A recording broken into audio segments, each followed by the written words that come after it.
ano, tudo bem? Estamos iniciando mais uma videoaula, espero que todos se encontrem bem. Então vamos lá para o nosso assunto.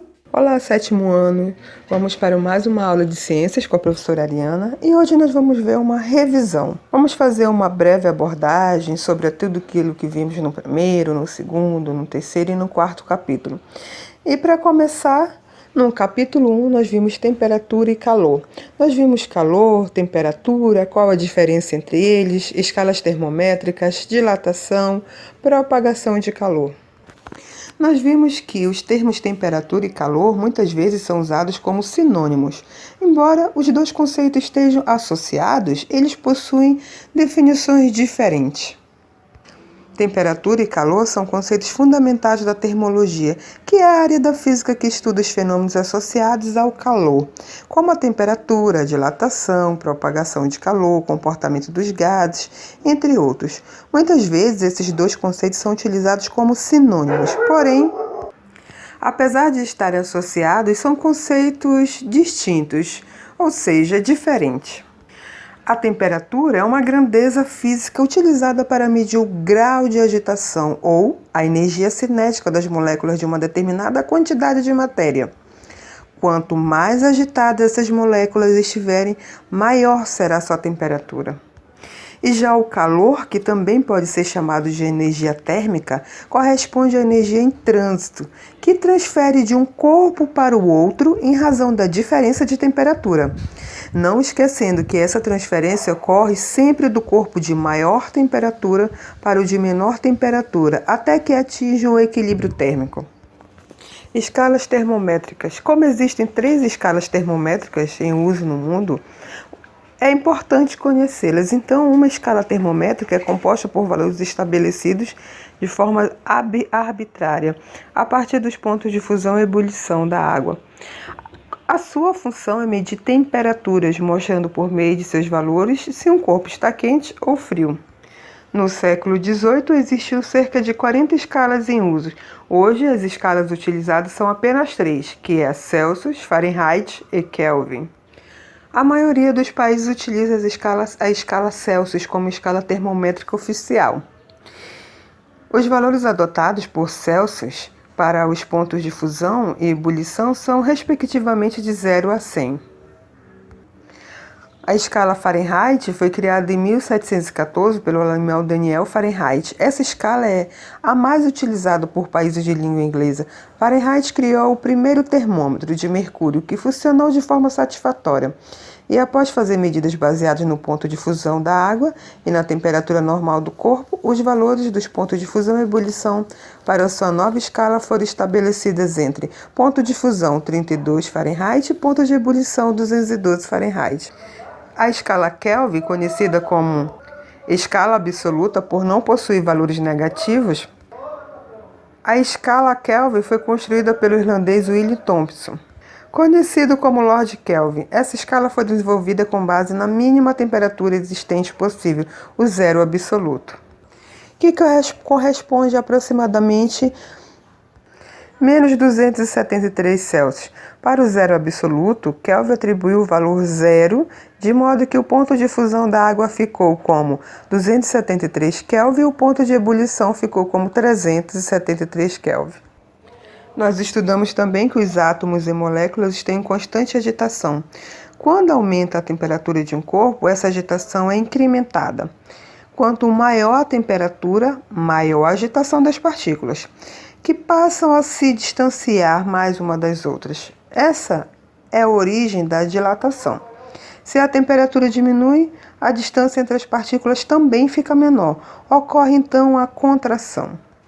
Nós estudamos também que nos elementos sólidos, dilatação e contração podem ocorrer nas 3 dimensões: comprimento, dilatação linear, área, dilatação superficial, e volume, que é a dilatação volumétrica.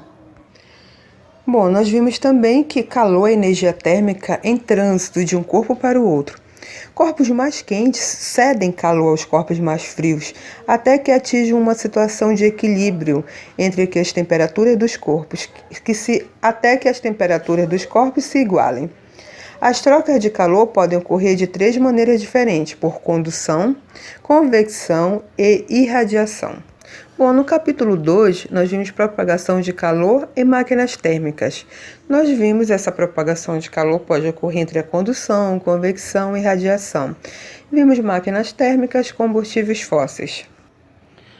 Bom, nós estudamos que na propagação de calor através da condução, que nesse processo de condução, átomos com maior temperatura, ou seja, com menor energia cinética, propagam a vibração para átomos vizinhos de uma forma sucessiva. Quando a extremidade de uma colher, por exemplo, de um metal, encosta no fundo de uma panela quente, a outra ponta não se aquece imediatamente. Leva algum tempo até que a vibração das partículas em contato com a fonte de calor seja transmitida de um ponto a outro da barra de metal. A velocidade da condução de calor depende da condutabilidade térmica, que é uma característica do material. Nós vimos também que, levando em consideração esse tipo de transferência de calor, os materiais podem ser distribuídos em 2 grupos, que os bons condutores de calor, os que não conduzem bem o calor. Entre os bons condutores estão o ferro e o alumínio, enquanto a madeira e o vidro são exemplos de materiais que não conduzem bem o calor. Vimos também que o ar é um isolante térmico. É muito difícil que a condução aconteça por ele, dado o distanciamento de suas partículas, consequência do seu estado gasoso.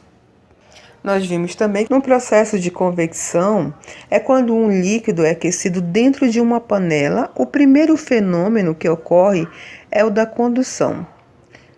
Como isso acontece? O calor transferido pela chama é conduzido pelo recipiente até as partículas da porção inferior. Na sequência, o líquido aquecido se movimenta na panela por meio de convecção. A convecção é um processo que pode ocorrer em meio líquido ou gasoso. Para simplificar, o processo de radiação é o processo de transferência de calor através de ondas eletromagnéticas, chamadas ondas de calor ou calor radiante. Enquanto a condução e a convecção ocorrem somente em meios materiais, a irradiação ocorre também no vácuo. Um exemplo é a tartaruga, que recebe calor do Sol por irradiação e da areia por condução. Nós estudamos também no capítulo 2 sobre máquinas térmicas. A primeira máquina térmica que a história tem registro é a máquina de Eero, construída no século I a.C.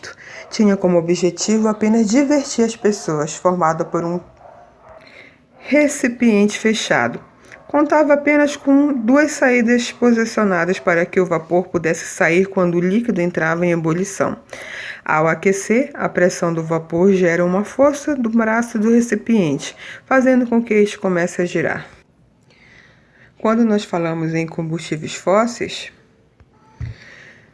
nós não deixamos de falar que nós temos também vantagem dos combustíveis fósseis a elevada eficiência energética quando comparados a outros tipos de energia, produzindo quantidades significativas por unidade de peso.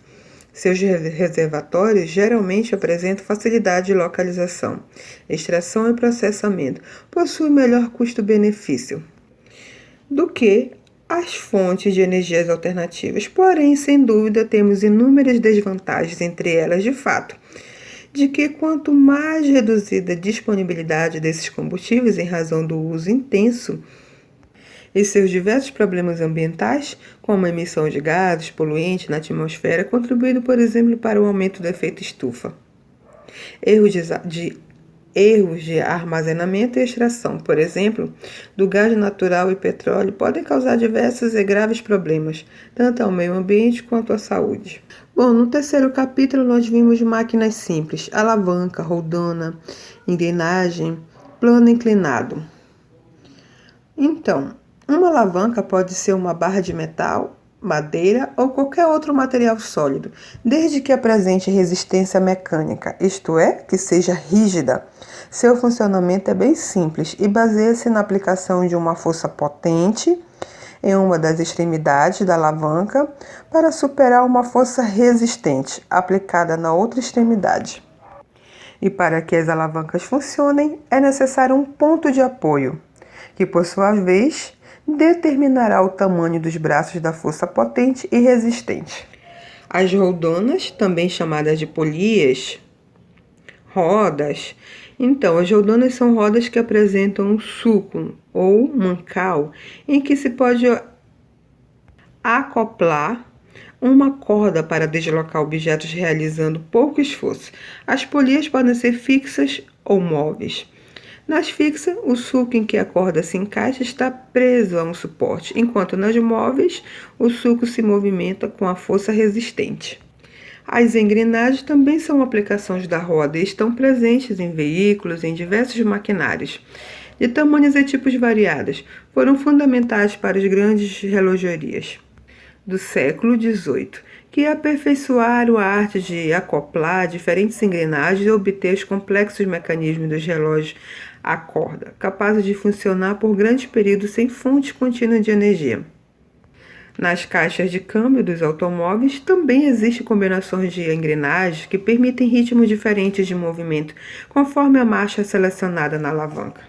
Quando nós falamos de plano inclinado, quando carregamos um objeto pesado ao longo de um plano inclinado, trocamos forças potentes por distâncias percorridas, ou seja, aplicamos uma força menor no objeto a ser movido, mas o movemos por uma distância maior. Sem nos darmos conta, somos beneficiados pelos planos inclinados, que estão presentes no nosso cotidiano. O plano inclinado facilita o deslocamento de objetos pesados. No capítulo 4, nós estudamos ciclos biogeoquímicos. Nós estudamos o ciclo do carbono, o ciclo do nitrogênio e o ciclo do oxigênio. Então, os elementos químicos presentes no planeta Terra estão disponíveis em quantidades limitadas e deslocam-se pela natureza, transferindo-se entre o solo, a água, a atmosfera e os seres vivos, sendo, portanto, reciclados. À medida que os elementos são assimilados, formam-se os resíduos que são liberados. Quando o organismo morre, a matéria orgânica é decomposta, e por esse processo os estoques dos nutrientes inorgânicos são reabastecidos pela participação dos seres vivos nesses deslocamentos dos elementos nos diversos compartimentos da Terra. Os ciclos dos nutrientes recebem o nome de ciclos biogeoquímicos. Nós estudamos que, com base na constituição química dos seres vivos, voltando. Nós estudamos que a base da constituição química dos seres vivos é o carbono. Ele está presente em proteínas, vitaminas, gorduras, açúcares e até mesmo em nosso material genético. Esse importante elemento químico também aparece em grande quantidade e variedade no meio físico, estando presente no gás carbônicos, nos carbonatos e em diversas outras espécies químicas. A incorporação do carbono pelos seres vivos tem início com organismos autotróficos. Na fotossíntese realizada pelos vegetais, o carbono presente na molécula de gás carbônico da atmosfera, passa a fazer parte das substâncias orgânicas sintetizadas, os carboidratos. Já o ciclo do oxigênio, pela atividade fotossintética, de cianobactérias microscópicas que formavam o plâncton dos oceanos primitivos, o oxigênio, até então inexistente, passou a fazer parte da atmosfera. Embora seja mais lembrado como um dos constituintes da atmosfera, em que aparece 21% do total na forma de O2, o oxigênio é o elemento químico mais abundante da crosta terrestre, compondo mais de 46% do total, fazendo parte de diversos minerais. O oxigênio participa de muitos processos, como a respiração celular, aeróbia, na combustão, que é a queima de diferentes materiais, porque é um gás comburente, na constituição da camada de ozônio, que é responsável pela proteção da superfície terrestre contra o excesso de raios ultravioleta, na associação ao carbono, formando o gás carbônico e dessa forma sendo incorporadas as moléculas orgânicas também pela fotossíntese. O gás oxigênio retorna à atmosfera durante o processo de fotossíntese. A molécula de água, quando participa da reação fotossintética, é quebrada em hidrogênio e oxigênio. O hidrogênio é incorporado em moléculas orgânicas e o oxigênio retorna para a atmosfera. Já no ciclo do nitrogênio, o nitrogênio é o elemento químico mais abundante na atmosfera, aparecendo na forma de N2, numa proporção de 78%. Ao contrário do oxigênio, o gás de nitrogênio é considerado inerte, ou seja, sem atividade que não reage, e sua assimilação não é feita por todos os seres vivos, dependendo da ação de micro-organismos para ocorrer. Não deixando de ver também que o nitrogênio atmosférico é transformado em outras espécies químicas pela ação de bactérias que vivem associadas às raízes das plantas leguminosas, como feijão e soja. Outras formas de transformação do nitrogênio gasoso acontecem durante as erupções vulcânicas e tempestades, que formam substâncias químicas solúveis em águas que são transferidas para o solo. Bom, então é isso. Espero que todos tenham compreendido o assunto e não esqueçam de fazer atividade para fixarmos o assunto, ok? Até a próxima aula!